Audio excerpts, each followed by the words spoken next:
good afternoon, good evening. Welcome to another episode of the Blacksmith's Furnace with me, Robert. With me, Pete. Man like Mo out here. It's the first week of September. That is so scary. I don't know where the year's gone. 9 months deep, you know. That is crazy. Straight. It's gone by Like quick, to be fair. when you say it's 9 months, I'm just thinking, what have I accomplished? Because nine months is a long time. That's a whole baby being born. That's that, yeah. Crazy. 3 trimesters. I mean, the year's not over yet, and better still, your life isn't over yet. So, you know what they say: best time to plant a tree 12 years ago. Next best time is right now. Get started. Who says that? I read it somewhere. It's true though. It's not like it's heresy. No, it's true. It's true. Little wisdom for you, man. I feel like after 12 years, if I don't have a tree, I'll just buy one. Okay. All right. Because someone else planted it 12 years ago. Yeah. Just buy their thing. Trying to be encouraging, and you just have to go the silly route. I'm trying to be the most efficient. Anyway, welcome to the Blacksmith's Furnace. Pew, pew, pew, pew. Who's in the hot seat this week? I think it'll have to be you, because last week was a 1-for-1 that turned into a few questions, and the weeks before was Mo. So Robert, I think you're on the hot seat. Yeah, you can hold this one. You can hold this one. Let's go. I'm ready. Cool. Let's see. I haven't really got a question. Let me just check my notes. I keep notes for you guys. How you gonna not have a question ready and saying I'm in the hot seat? Come on, man. Where's the preparation?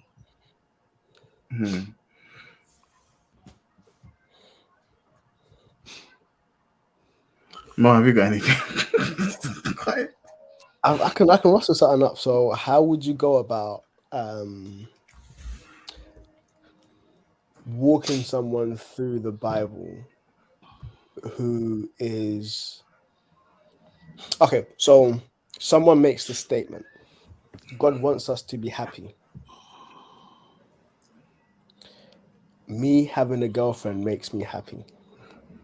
God wants me to have a girlfriend. And not only does God want me to have a girlfriend, he wants me to smash, because smashing makes me happy. How would you go about counseling someone like that?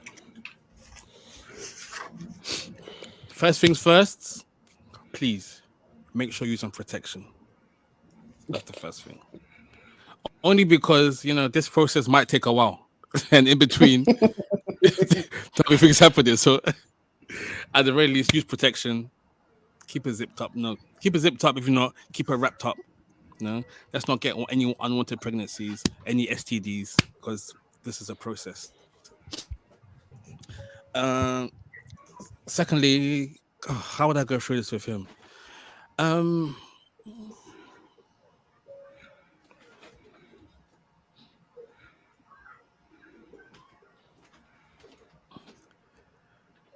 I think I would probably start by going through the Gospels, and then maybe a bit of I'll start with the Gospels and just start outlining Jesus's life. Probably more to the end, when he's in the Garden of Gethsemane, where he's like, "Not your will, Lord, but mine." Actually, I think I might start with Jesus in the wilderness for 40 days, because I think that's the first time where Jesus didn't put his own wants over what God wanted him to do. And probably start there, swing it over to Garden of Gethsemane, where Jesus sweat and blood saying, "Lord, take this cup away from me, but not my will, yours." And just have a conversation about the thing is, he is convinced God wants him to smash. I mean, if you can show me biblical, you haven't heard that, Peter. If you can show some biblical precedent for smashing outside of marriage. What do you mean specifically? So it's like the Does he have to give because the biblical passage evidence that was used for? in my case for the specificity of having sex. Where so basically your question is, where in the Bible do we understand that God wants us to have sex outside of marriage? Yeah, I'll throw that question, and then I'd also direct him to, the story of Jacob and Leah and Rachel is interesting. Just in that, with that whole process, Jacob was really he was living for his desires when it came to Rachel. Beautiful woman, beautiful babes. You got to Even explain that though, to me, boy. because like in hindsight, Rachel, even though like God used Rachel as well as Leah and the other servants, I was gonna say handmaids, to create the 12 tribes, the line of Jesus came through Leah, and like God's plan was always one husband with one wife. Everything else came off as a result of man doing what man wants to do. In the same way with Abraham and Sarah, Sarah decided Hagar would be the one to have the child, and then we get the whole line of Ishmael and all them and them. To be honest, I feel like I'm rambling right now. I think I say, as a Christian, our happiness is not more important than pleasing God and doing what God desires us to do. And a lot of that time, it goes against what we would want to do. Having sex is great. Having sex outside of marriage, not so much. Even in marriage, there are times when having sex is not the best for marriage. It may not bring God glory based on how you're going about it.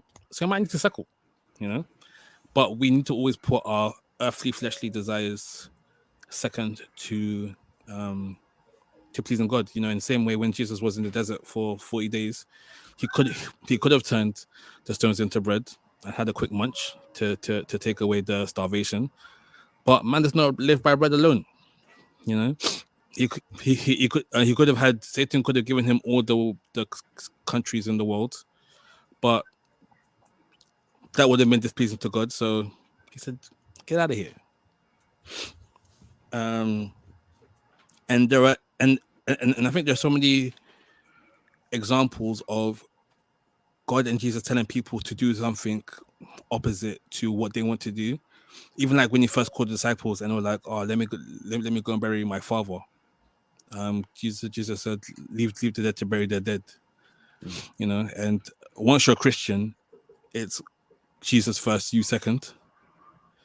And with the case of thinking that, in the case of wanting to have sex with your girlfriend, one, it's not even biblical for you to be having sex with your girlfriend. If you want to have sex, go and marry her. Then at least you've got the covering of God. And just work towards the marriage and hope the sex is worth marrying this babes. And maybe if not first, it isn't. Maybe it can grow. By grace, it can grow to something beautiful. And yeah, and I challenge him or her, so him because he wants to have sex with a girlfriend. I challenge him to find biblical basis for his argument that God wants you to be happy, which I don't think is biblical anyway, and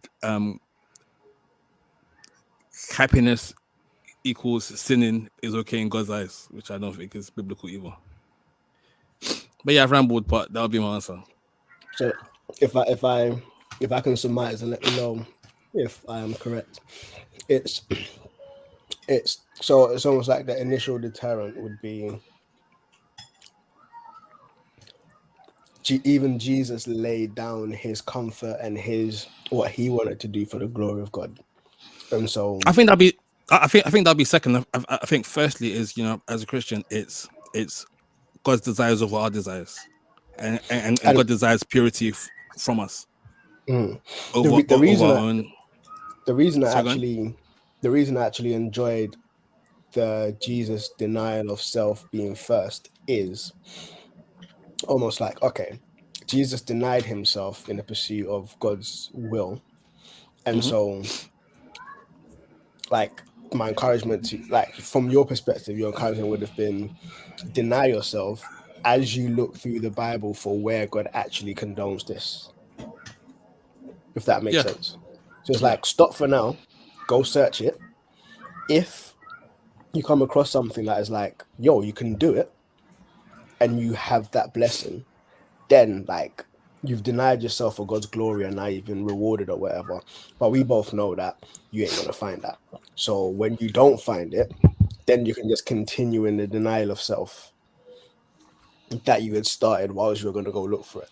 And then that meshes with your initial advice, remain protected, because more than likely you're gonna slip up as you're trying to find it. Mm. So I kind of liked that trajectory. But yeah. So I like that answer. Thanks. Cool. My question: how much should one give to the church, financially, in terms of their time, in terms of their effort? How much should one give to the church?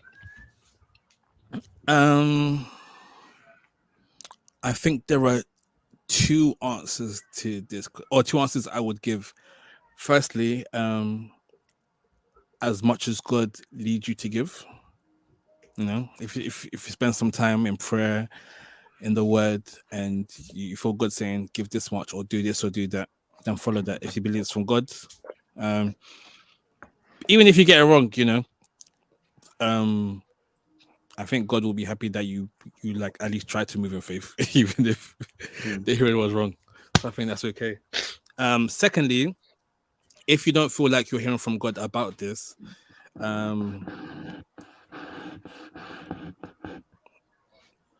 I would say give as much that won't make you Thank you. become resentful for the giving that you're giving.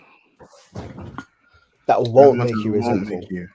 Yes, because there's no point in giving an offering to God if you've got anger in your heart, because that's not an offering that God will find acceptable.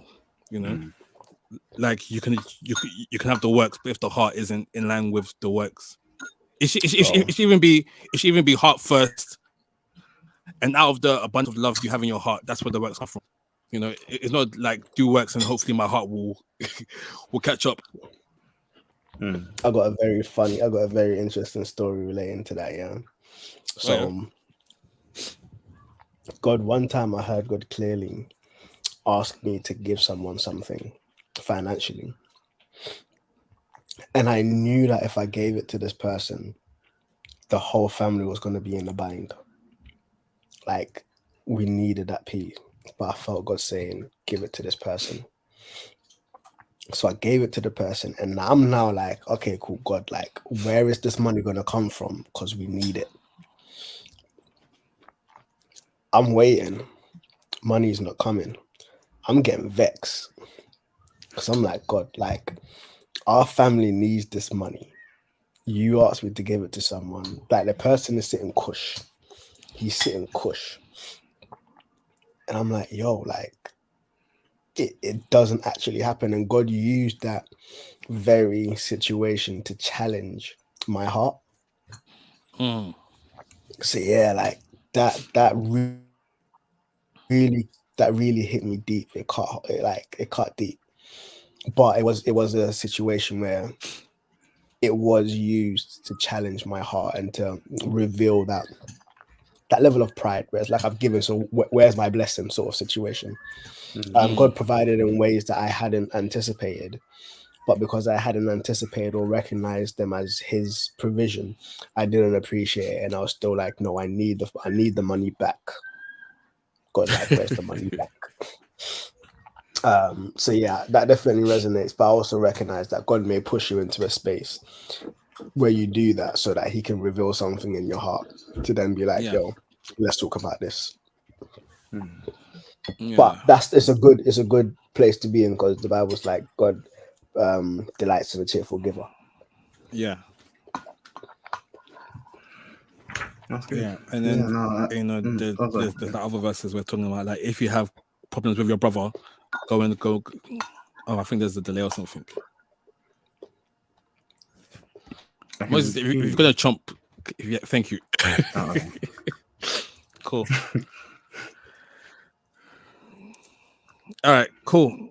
All right, if you're both happy, should we move on to the topic for today? Let's do it. Great. So there's an overall theme. So I've got two topics today, and there's an overarching theme of knowing when it's time to stop.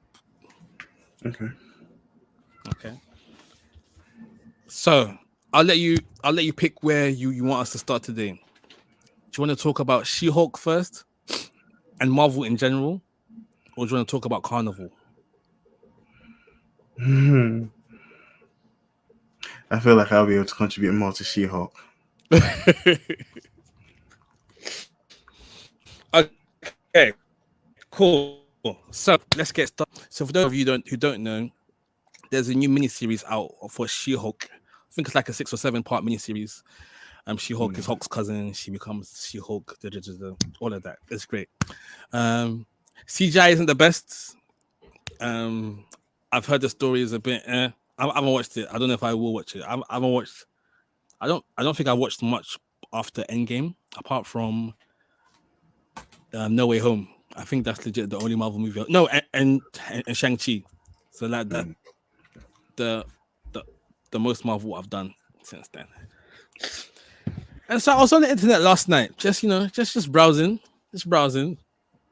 and I see people are very upset about the latest She-Hulk episode that's come out.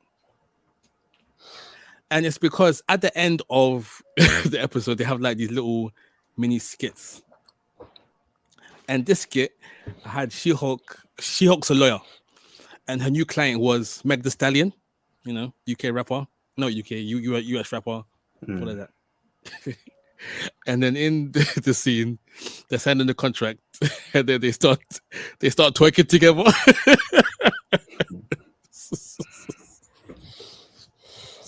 I haven't seen that too far.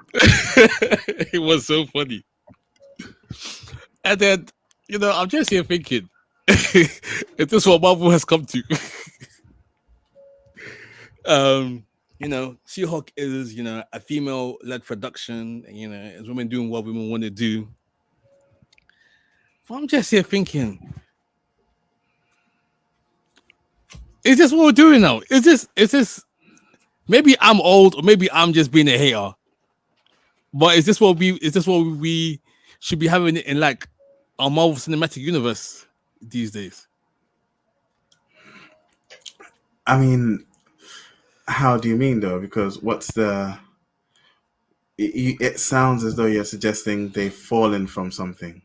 But what have they fallen from? They've fallen from the greatness that was the first 3 phases of the Marvel Cinematic Universe. What made those phases great? Just the overarching story that they told as a continuity. Okay. And it was easy to follow. You just had to watch the movie. Now it's watch the movie, but also watch the TV show, and then watch this TV show, because this TV show is a prelude to this movie, and then this and that. And it's becoming very messy, and it's going in so many different directions, trying to hit so many different targets of people that it feels like it's no longer one big story. It feels like it's trying to branch into 10 or 11 different types of stories. Could you argue that it's becoming more like comic books? Because if, in essence, that's what they're doing.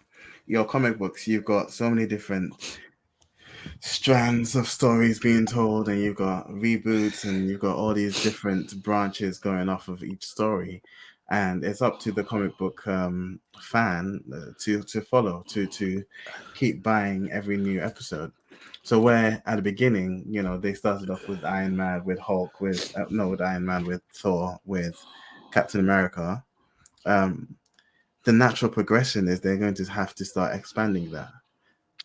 But then I would argue that even in phase 1 to 3, you had that where each set of movies was pretty much its own contained in its own contained universe, even though it was in the overall Marvel cinematic universe.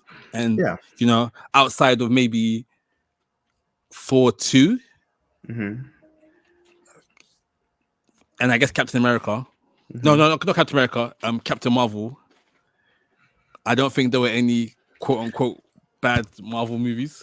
Captain Marvel was sort of phase 2, I guess. And again, it's debatable. So I think in part it's subjective because I don't see them veering away from anything that either the comics did or anything that they've done initially. Initially, it wasn't about these sort of short memeable things. You know, it was whatever the joke is at the time, they're going to try and then incorporate it and as much as they can into the script, into what they're writing. But they had a movie to do that, which takes 2-3 years in production, and so the jokes that you're trying to bring in are relevant at the time you're writing. By the time the movie comes out, they're just part of the script, and you don't realize, oh, it's easy to miss. They're trying to reference this thing or that thing. Whereas with with now, what I see as just a logical progression as to what will happen if you're trying to build a comic book universe, and eventually it just has to be more. You can't do the same thing twice, 3 times. It has to be more. And what I'm noticing from the stories, from the series, is they are telling sort of somewhat self-contained stories with references to other things going on in the universe, especially as this next phase is the multiverse saga. It's going to be a lot more crazy. I almost expect that. My thing with Meg the Stallion thing and She-Hulk again is they're just playing into popular culture. Meg the Stallion is black culture, is pop culture now, and so all of this thing with twerking and all this, one thing with She-Hulk is she's got she's bigger, and so they've made references to her backside already. It's just playing into all of that. You get Meg the Stallion on, that's what you're going to do. You get Cardi B on, you're going to have their all that weird. No. Just because you got Meg the Stallion in a role doesn't mean that she has to be twerking. But then what else are you getting her in there for? She's not an actress. She's not got overwhelmingly good acting talent. What else are you getting her there in for? She can act. Look, in the same way. Well, what was I watching? I watched Training Day. No. Training Day. Yeah. Snoop Dogg's in there. Doing what? He was selling.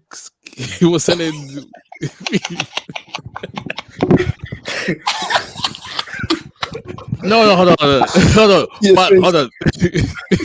You're going to get these people in to be, at the worst, parodies of themselves or caricatures of themselves. Meg the Stallion isn't known for her great intellect. That's not what she's presented.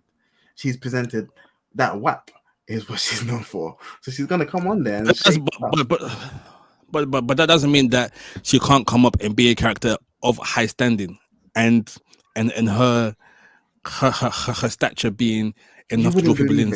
You wouldn't believe it.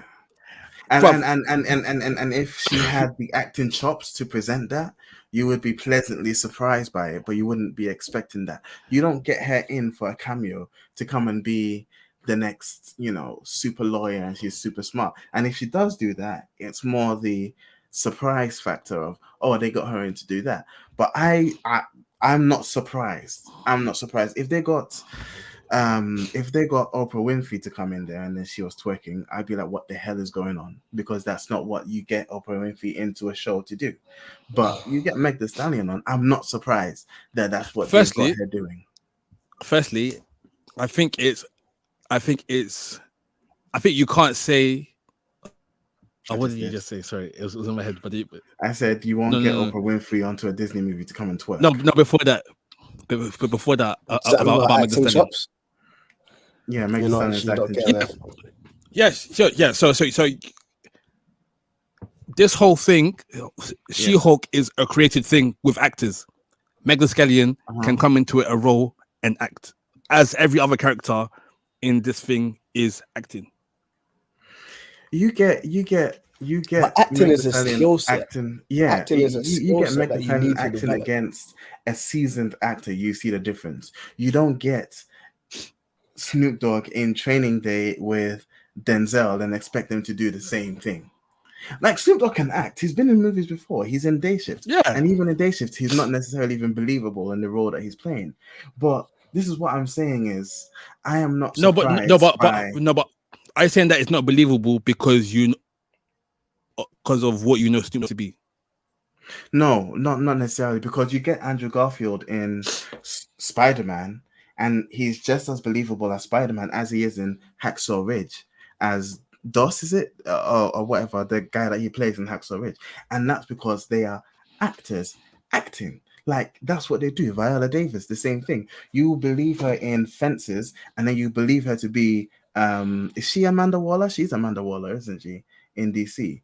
And it's because they are acting. Like, that's what they do. You get Megan Thee Stallion on there.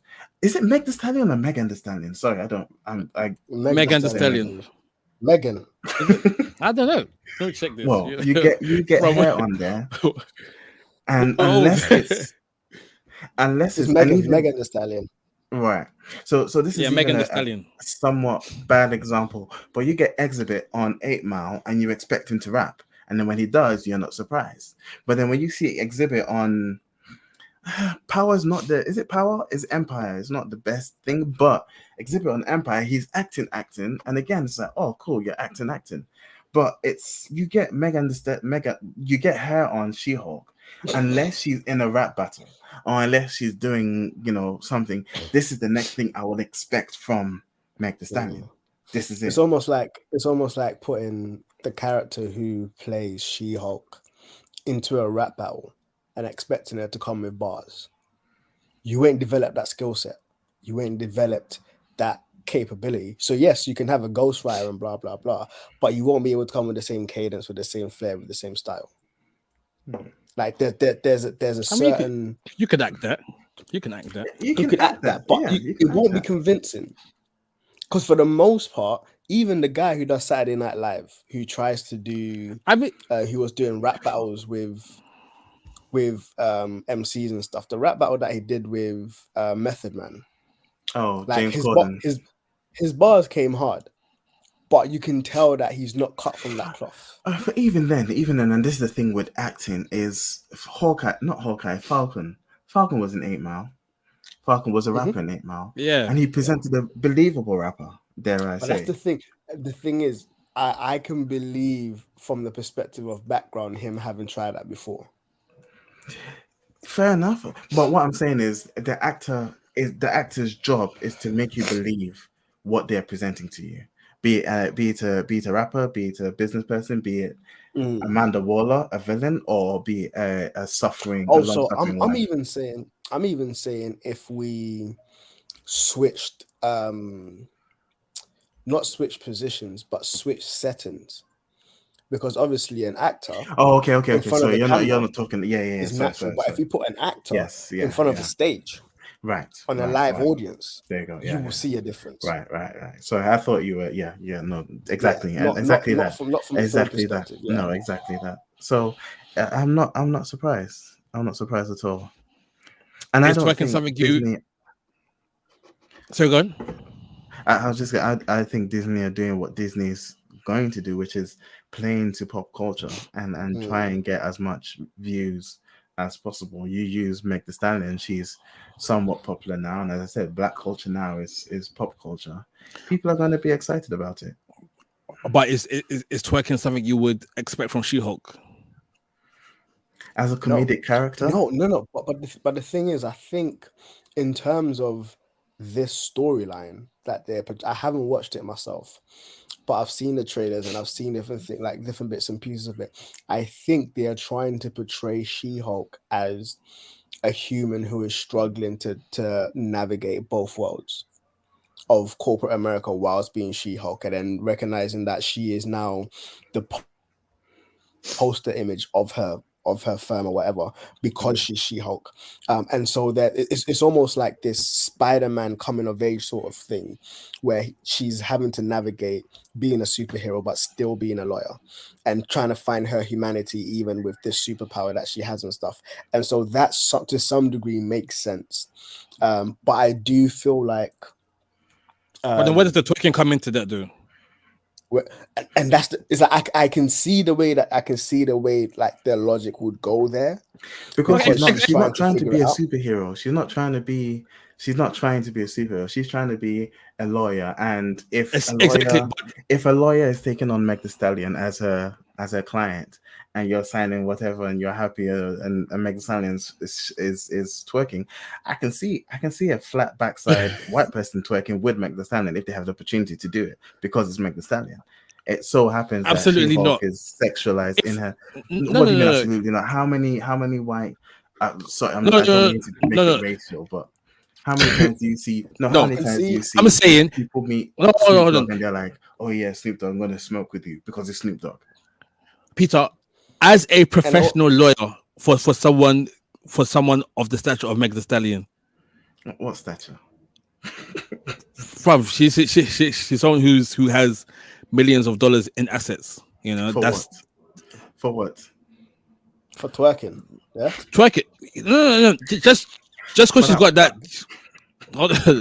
just because she's got her money from that, you know, doesn't mean that the professionals that she's getting to represent her have to be ratchet as well.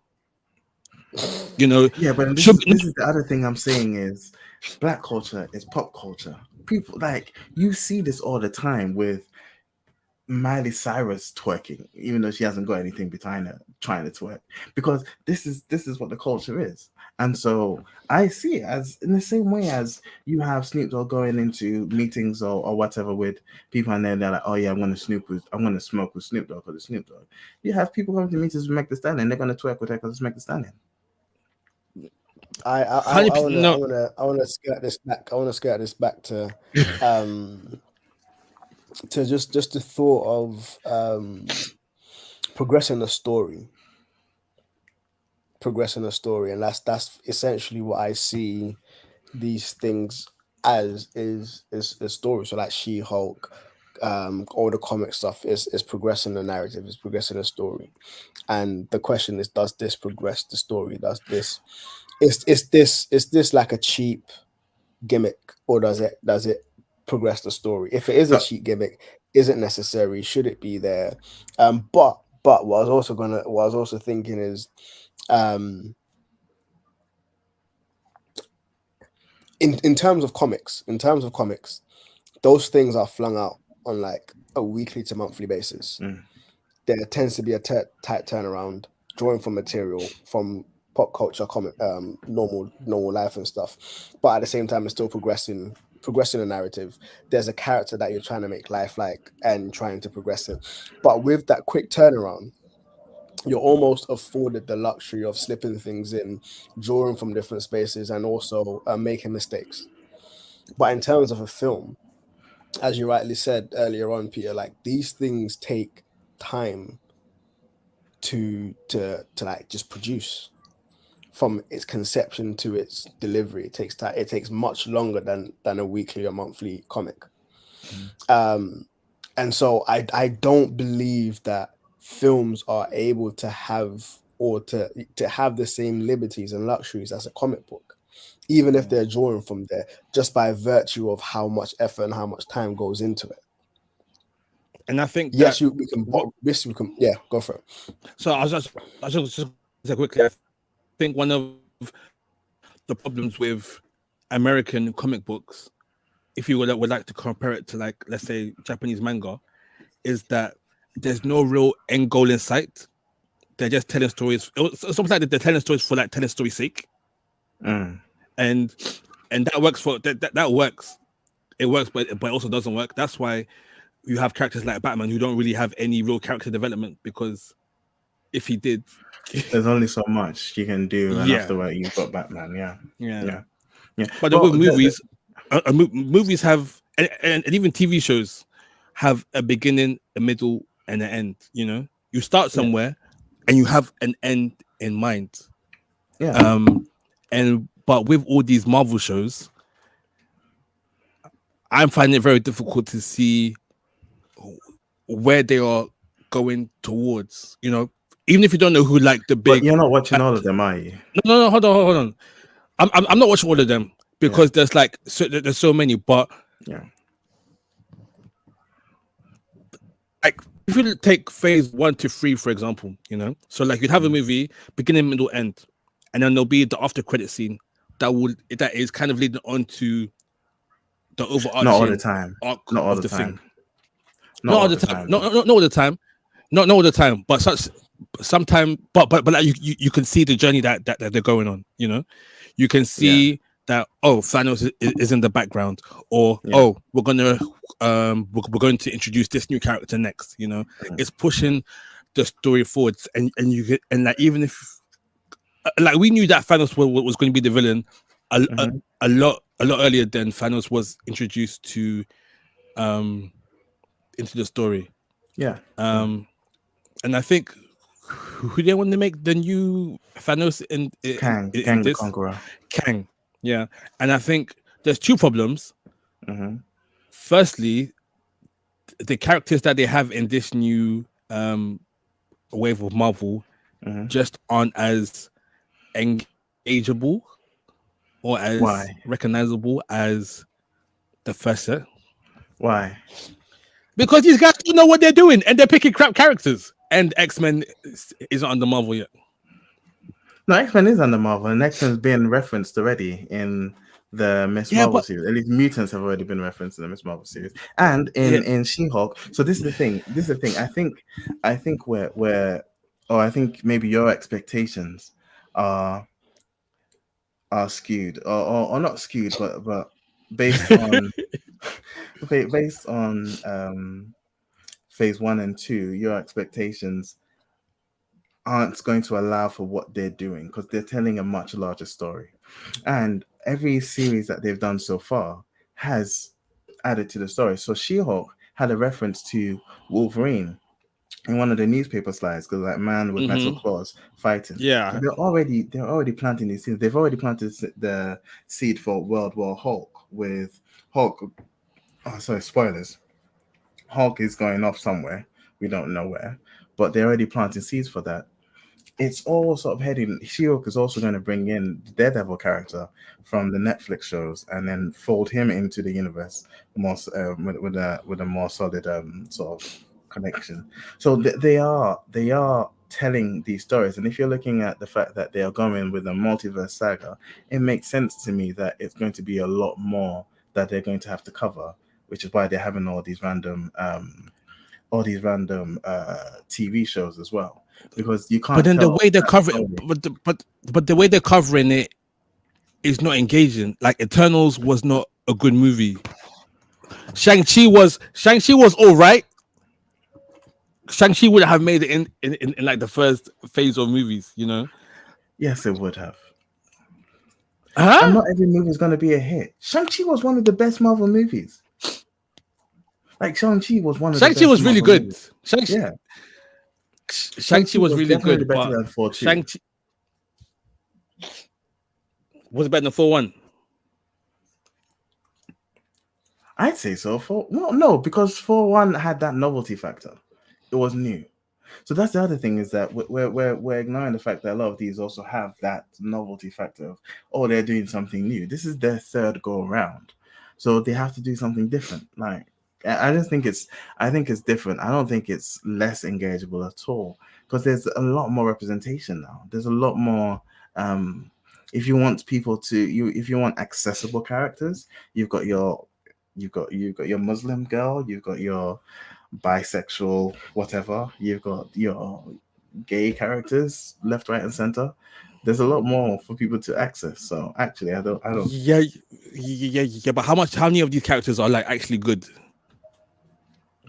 To their various communities, I think they're all really good. Like, no. You know what? In Avengers, we had two: Captain America, Hulk, Iron Man, Thor, Black Widow. add Hawkeye if you want to in there as well. Mhm.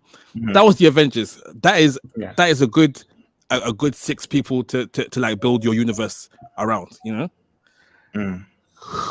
So far, who would you say are the 6 of this next phase, and are they as good as? This is the problem. This is the problem, I think, with your expectations. You don't need another 6. It has to progress from there. It has to evolve. You don't need another 6. But they're going to do more Avengers movies, so there has to be a new set of Avengers. Yeah, there'll be another set of Avengers. It Okay, won't have. It doesn't have to be the ones before. Okay, and And like, the even if dynamic doesn't have to be the same as the ones before. definitely, but if we're having a new set of Avengers, Mm. who are the new set of Avengers, and are they as watchable, even if they're watchable for different reasons, as Yeah. the last set that we just had? I think whoever the next Black Panther is So we've going got to Doctor be. Strange, Sorry. Scarlet Witch, Spider-Man, Shang-Chi, Black Panther, Ironheart. Yeah. You You've got can Adam hold- Warlock. You've got Adam Warlock coming. You've got what's her name? Because she's not going to be a villain. The girl that Charlize Theron is playing, the daughter of Mephisto. I forget her name. You've got her. You've got Miss Marvel, the little girl. And you're going to have She-Hulk might not even be an Avenger, but you've still got Bruce Banner, you've still got Thor, you've still got Captain America to some extent, you got Falcon, Winter Soldier. You got a few. But does that sound like as engageable as what we Yeah. had? As far as I'm concerned, yeah. You- With the What do stories you that think? depend on the story they tell, yeah.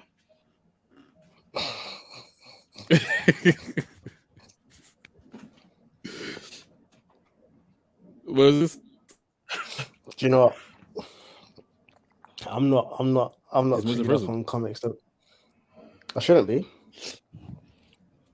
No, Am I no, still he's there? not. You're not frozen yet. Yeah, you're there. You Yeah. just look like you're sleeping. You're okay. Okay. Yeah, bro. Like, yeah, I don't know. I'm not as clued up on comics the way that you guys are. My main concern is just the story, how you man telling the story. And Peter mentioned something that rings true in that it's almost like trying to leave the loop as open as possible to keep stories turning out. Mm.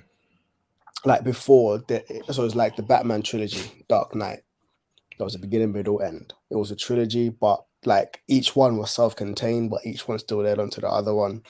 And it's like that's how. So even with the old comic films, Superman 1, Superman 2, it was self-contained. You can watch this, you can have a good time. The old Batmans with the Mr. Freeze, with the Penguins, with all of them, and they're like, these are taking it back.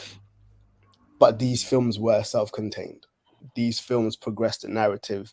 It told a full story of a character. There was development. There was whatever. Now it almost seems as though it's for the novelty of churning out films about this character. The novelty of having another Batman film come out, or the novelty of having another Spider-Man film come out. I think Spider-Man, they're pretty good at weaving in a narrative and weaving in a character development within that, where there is an element of growth with Spider-Man anyways.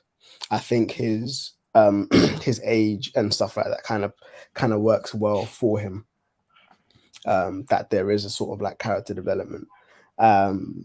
But yeah, the rest I'm just like, it just feels like you man are just churning out stuff for the sake of churning it out. That's the thing, though. That's the thing. I think actually that's what they're not doing. I think that's kind of what Robert's problem is they aren't just doing another Iron Man story. They've killed the dude off. They've given Captain America his happy ending. Like Thor is the one that we don't know, is he riding off into the sunset or not, because he's supposed to be, be done with things. So I think the problem is they're actually going off and they're actually getting new people in and not trying to so churn out new when I stories. say they're churning out new stories for the sake of churning out new stories, it's almost like they've made the universe so open-ended that there isn't an end in sight. Because we know that there's the Kang the Conqueror. That's going to be the end of this phase. Same way Thanos was the end of sort of phase 2. Kang the Conqueror is the end of phase 3. However they defeat him. that there is an end in sight. But the way that the comics movies are geared at the moment, even in terms of like the succession of films, and you miss if you haven't watched X, then nuance within Y may not hit as hard and stuff like that. Yes, I get it from the perspective of that's how comics work. If you haven't watched Spider-Man 1, if you haven't read Spider-Man 1, you might not understand why in Spider-Man 3 X is happening, because there is there is like a sequence, and it's building on the story that was previously said. But historically, film specifically has been very self-contained, Right. Yeah. and the spillover hasn't been so pronounced. But within the comic book, especially Marvel side of stuff, the spillover is so pronounced that I've essentially stopped watching Marvel films because I'm just like, I just don't have the time to keep up with it. To some extent, And that's for me is the qualm. So and even with this specific Iron She-Hulk situation and borrowing so much from modern culture in a film, for me, that's if it was a comic, I'd be like, cool. They could have wrote it's that a last series, week. though. It is a series, but in terms of production,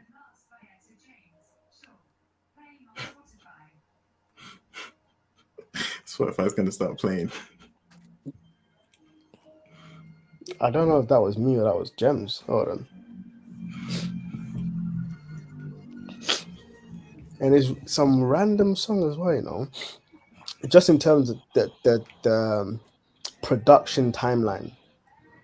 The production timeline is what is bugging me. Because if it was a comic, they could have written that last week. Come out this week. Twerking could be in that. Next week we've moved on to something different. But with this production, fam, there must have been a plan inside. There must have been like stuff scheduled for Megan Thee Stallion's calendar, for her to be able to come in, recording, edited, color graded, post production, bro, you man put in mad work for a dumb cameo. Essentially. Let me go turn off this Google thing because it's bugging me out. I'll be back. I'm still listening through. Yeah. Well, I think we've gone round and round for a bit. I think. Well, I I guess. to just. I guess. Okay. The end you were trying to come to was what Marvel should know when to stop. Yeah. Do you think it's time for Marvel to stop, or do you think it's okay for them to keep going?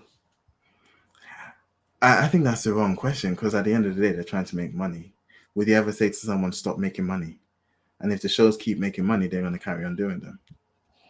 I don't know if all the shows will continue to make money, because they clearly are. If not, they wouldn't be investing in it. I mean, Thor, what was it? Thor: Love and Thunder didn't make as much as. I don't think it did make as much. It didn't lose money. No, it didn't lose money. Yeah, but we can't forget these aren't necessarily being done for love of the craft, and that's why a lot of big time directors hate on the Marvel movies. And that's the issue that I have. I don't think it should stop. I think they should like put in the work. Yeah, but I just think that I was going to say that at this level, I think that just not losing money is enough for the amount of money that goes into it. Sorry, can you repeat that? I said that not losing money isn't enough, and I like this level of production and money you're putting into it. For who? For Marvel. For them as a company, or for you as a consumer? It's not for even them as a Marvel company no more. Called Disney or Disney. Because I guarantee you, they stop making money, they will stop making them and move on. And that's the whole reason why the whole shared universe thing is something that everyone else is trying to jump on. Universal tried to do it with their monsters. DC's been trying to do it. with the Justice League. Like, they as a company, their job is to make money. These things are making money, even if not just on the movie end, on the toys, on the licensing, on the whatever they're making, on the product placement within the movies. Like, you see Sony stuff pop up in the movie, you think that's money, man. That's money they're paying. So as long as it's going to make money, they will carry on doing it. As I said, the problem I think is that's almost the end goal, is it making money, and it's not necessarily the love of the craft. Now, you do get your directors and your actors that are putting in the work. The Russo brothers did something incredible with the Infinity Saga and Captain America. I think they did Captain America, whichever one, you know. So Ryan Coogler did something amazing with Black Panther. So you do get your directors that come in and do something special, and that always hits. But then you also get the movie by numbers, you know, the formula, this is what makes money. You drop some jokes, you have some good fights, you know. That's why did we have so many Transformers movies? Because Michael Bay was making money, even though some of them were terrible representations of the Transformers cartoons. Like, we can't be ignorant of that and just be like, oh no, it has to be a movie that I enjoy, because it's a numbers game for the most part. I must enjoy the movie. And then that's on you. But I guess as well, a good distinction, which you mentioned, Pierre, is the difference between the film and a series. So obviously with a series, it's building a much longer narrative, much longer whatever. A film should be more self-contained, should be progressing something. You may be able to take more liberties with a series than you can with a film, because hopefully you can like rebalance it in the next one or whatever. But yeah, I think for me it's the craft of storytelling that's bugging me, especially within the film, because it's much different. Like, the medium is different. The medium demands a lot more. The medium takes a lot more time. And if we're going to almost abandon the craft for pop culture or just for quick wins, then I'm just like, like, you're not doing the craft the justice that it deserves. And that's the thing that bugs me. It's like, if you're going to tell a story in a film form with all that goes into it, do it well, or don't do it at all. That's been one of the major critiques of Love and Thunder, as Robert, you were pointing out, is Taika Waititi seemed more interested in building jokes into it than and actually progressing the story and using the characters. You've got Natalie Portman, you've got Christian Bale, you know, actors that can act. And I don't think they use them anywhere near as much as they could have, because it was more about the jokes, and you know, so yeah, those will get critiqued. But again, if they make money, they'll keep making them. Yeah. Okay. Are we jumping on to the other part of the question? I don't know, because we've got like. Yeah, I guess we could touch on it a little bit, just scratch the surface. So Carnival was back again. Ooh, party time! I didn't go to Carnival because I'm old and it's far. And like, trying to get back from Carnival is the worst thing ever. Like, they close all the close stations and you have to get a bus and then get a train. It's disgusting. So anyway, like all the carnivals, you know, there were stabbings. I think one rapper got killed. All the carnival stuff. For real? Mad. Yeah. Yeah, there was one rapper who came down from like up north. He got stabbed and killed at Carnival. And so, you know, with all these, and I think they said there were like over 300 arrests at Carnival this year. And I think they said like 50 police officers got injured. One female officer was sexually harassed. All of that stuff. And so people are saying that, you know what, Carnival should just stop. It's loud, it's messy, it's violent. It's not what the people need anymore. And I think this is the wrong conversation, because I don't know how much Peter especially has been to Carnival. Never been. Yeah, like I've only ever been to carnival like for work. It's never been to go and turn up. Mm. Of course, I I don't know if Moses can say the same. I've never been to carnival. I don't believe that. I don't I've never believe it. actually been to carnival. Do you know what? When I was younger, carnival was almost like conjured up the same image as Brixton. Because you know that if you go Brixton, like you're asking for trouble. And it's the same thing. I know that if I go carnival, especially with the man them that I'm gonna go with, I'm asking for trouble. So I never Mm. went. Because I won't go carnival on my ones. Yeah, this That's carnival. that's just slipping. I'm not gonna go back in the day. I was like, I'm not gonna go with gal. 'Cause I'm gonna be on a sweet boy tip, and that's slipping. And I'm not gonna go with the man them because that's even more like it's mad. So I just didn't go. I just didn't go. Okay, well, since we have like very Minimal minimal experience and exposure. experience between us, what do you guys think with the violence that seems to be happening more and more at carnival? Is it time to just lock off the thing? So do you know what? And and I and, yeah. and, and to be honest, it's not just the violence. Like I've been hearing stories of people urinating and like defecating outside people's doors. Um, the amount of rubbish that's left off God, it's mad. The amount of rubbish I that's left mean, off the carnival. they're there all day, but do you know, I don't think we should. I don't think carnival should get locked off. I don't think carnival should get locked off.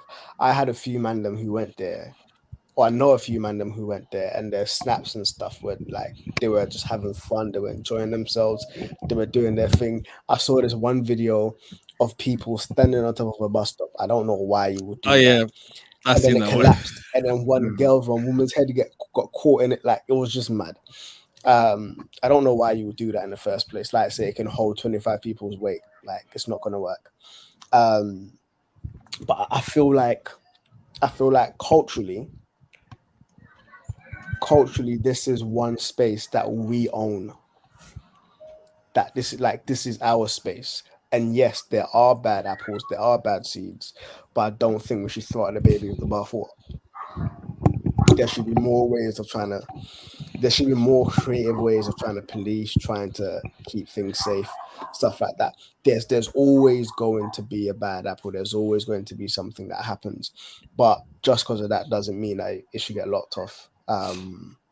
Because yeah, man, them are just trying to vibes. Man, them are just trying to have fun. They're just trying to like shake a leg, wine up to gal, even though I don't condone Slow that. wine. Like that. Even though I don't condone that. But yeah, they're just trying to catch vibes. And I don't think because of a few people the whole thing should get locked off. Like man, like the brother lost his life, and that's a real shame. That is a real shame. But we don't know the full story. We don't know if there's history, if there's a background, we don't know. And I'm not trying to say that to be like, oh yeah, it's like, oh, victim blaming. What did he do? I'm not trying to do them things there. But I'm just like, yeah, we all we know is he got stabbed and he died. We don't know what happened. We don't know if he went with Mandem. We don't know if he instigated anything. We just don't know. So yes, there are dangers, but I feel there are dangers. It's like saying, should we lock off football because of football hooligans? But then they put certain things in place. Like if there's a pattern of certain behaviors under certain circumstances, and that pattern is very clearly repeatable, very predictable, I think you should do things to change stuff. And Yes. I don't know the extent to which such things have been done. You know, is it more police presence with our relatively useless police that we have in this country? Is it, restricting alcohol selling? I don't know. But if there's a pattern, and it seems to be there's a pattern, it seems every carnival there's these things going on, then something needs to be done about it. The ultimate thing I think ends up being locking it off. And as someone that doesn't go or doesn't know much or doesn't care much about it, it's easier for me to say, but I'd be down for it. Yeah. I say don't lock it off. I if they were like, no, we're locking off Carnival, I know that Mandem will be up in arms and the race card would be thrown around a lot, because it's the one space that culturally we own. Like Notting Hill Carnival was started, if I'm not mistaken, was started by the Caribbeans as just a space that they can just have fun. It was like if it was to get locked off, then it would be a case of, yo, why is it that our thing is getting locked off? Because you're not having fun anymore. Why are you assaulting people? Why are you stabbing people? These times you got Millwall fans coming from their teams, smashing up bottles and that, hitting people on the head. Like when I lived beside a football stadium, you couldn't walk home after a football match. There was police presence. There was like police on horses, and you couldn't walk home because the crowd was very intimidating. Half of them were sloshed out of their brains. Like they were doing stuff that they shouldn't do. And this was like what? This was about 8 years ago. And so again, it's just like, and football matches happen a lot more regularly and consistently than Notting Hill Carnival. That's 2 days in a year. Yes, we need police presence. Yes, we need these things. And I know police officers who have gone there and they've bust 2-2 wine. They've been given free food. They've come back home. They're happy. So yeah, for me, I'm like, let's not lock it off. Let's think about more creative ways in which we can deter crime, knowing that we're not going to stamp it out 100%. That's virtually impossible. We could do like a disinfectant sort of thing where it's 99.99%, but the 0.1 stabbing kind of slips through. But yeah, I don't think it should get locked off. I feel like if it does get locked off, it's going to cause more problems and people are going to feel a lot more sensitive about it, which isn't going to be helpful. And there will be a lot of questions kind of thrown around because there are other movements that happen that can be a lot more violent, historically have been a lot more violent. It's like even sport, like, yeah. So let's lock off football matches then, because man, been like racial slurs and stuff have been coming out, even if it isn't a physical thing. But racial slurs have been coming out. Yeah, this brutality and stuff. Yeah. I'd be happy. Let's lock off football. Again, I don't care much for it. Yeah, exactly. That's what I'm saying. But then the thing is, you see them making adjustments. You see people getting banned. You see them implementing different things. To try and address that situation. So as you said, if there's ways to deal with it, then it should be dealt with. But I think it comes back to that question: is at what point are you just, do you say, okay, we can't deal with this, we can't do anything about it, and then lock it off? Yeah. So and there is an onus, especially with Carnival, where it is very much community led.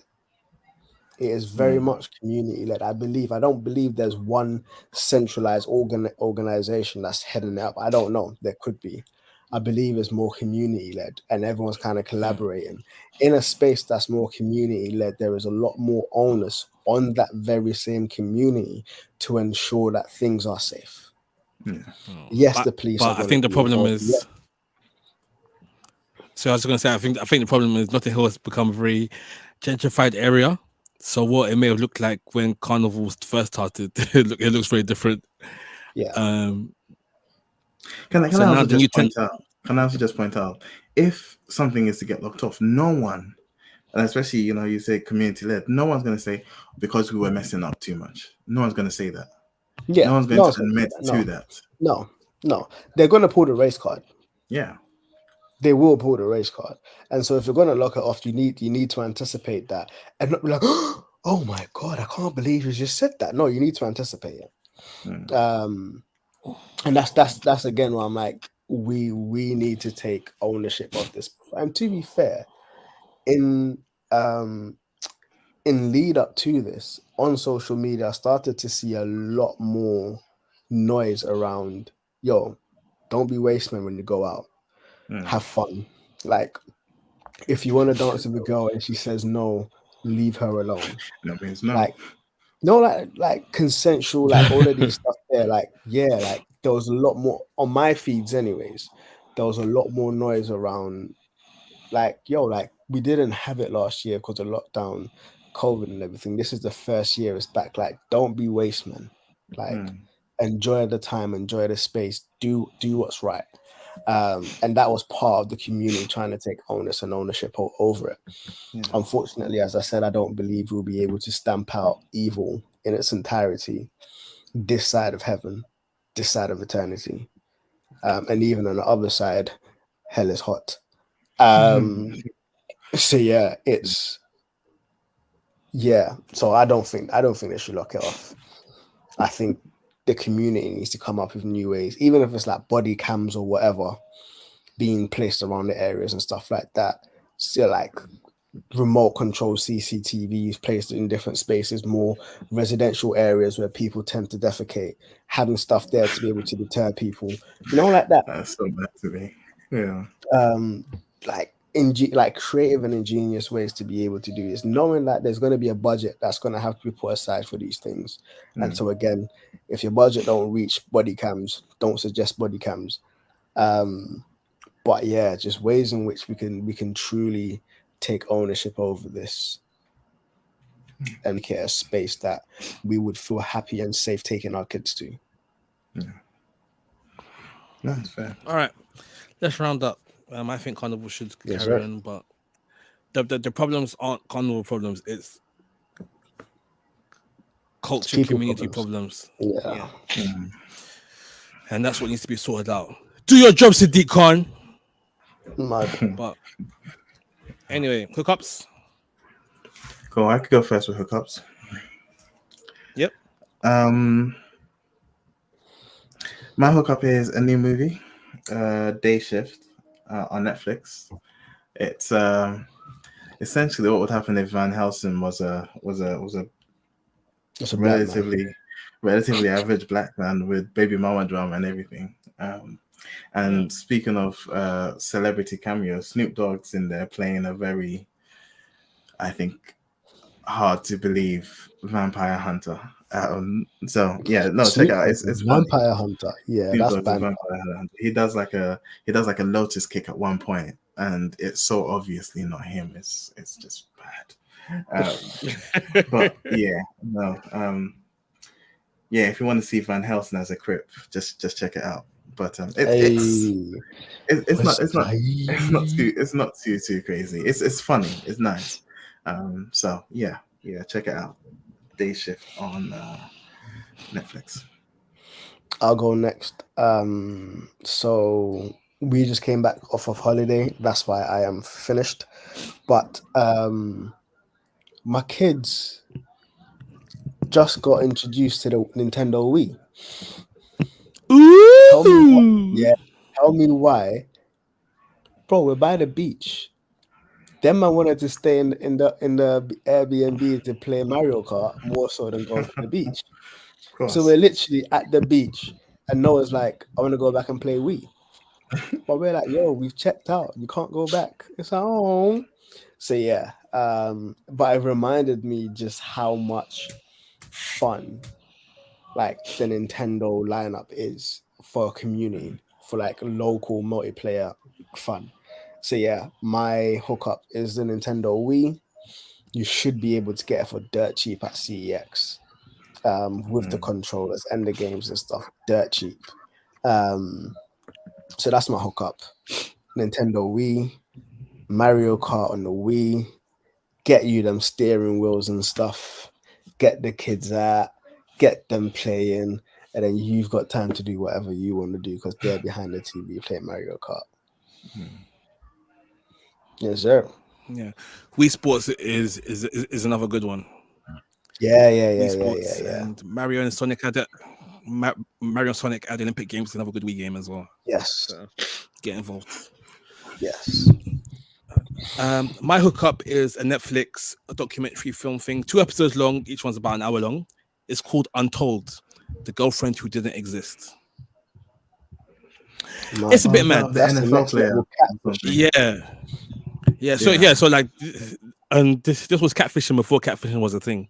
So you had this like this NFL guy in like college, and then he meets this girl online, but it's really a guy pretending to be this girl, Stress. and then the way he just weaving the story, and then the NFL player wants to meet the girl, and so the guy says, "Oh, I'm her brother.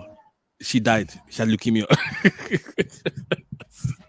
And so he went to go and have the best season of his life, dedicated to his dead girlfriend, only for it to be realized that there was no girlfriend. This person that he was in a relationship with wasn't a real person. Mad. That's wild. Mad. It's so crazy.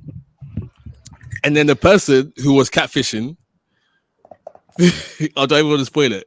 No, go watch it. That's mad. I swear that and so they got the person who was catfishing and the person who catfished together in the documentary. Not together, but they're getting both their sides of the story. And every time I see the person who catfished, their face is so punchable, and they're just talking about so much stupidness, like, "Oh, I just wanted to be happy. I just wanted to live this double life, pretending to be this girl." Da, da, da, da, da. Bruv, it was intense. That's That's wild. mad. It was crazy. It's 2 episodes, but it was a definitely good watch. Cool. All right, cool. Let's sign out. Shout out to Rude, intro out to music. Calvin Turner, Audrey and Mosen logo. Twitter @TheFurnace UK. Instagram TBS Furnace. Email tbsfurnace@hotmail.com. SoundCloud.com/The Blacks First No apostrophe. On all good podcast websites and apps. The Blacks Furnace with an apostrophe. And that's it. So, this is the Blacksmith Furnace signing out. Blah. West Side.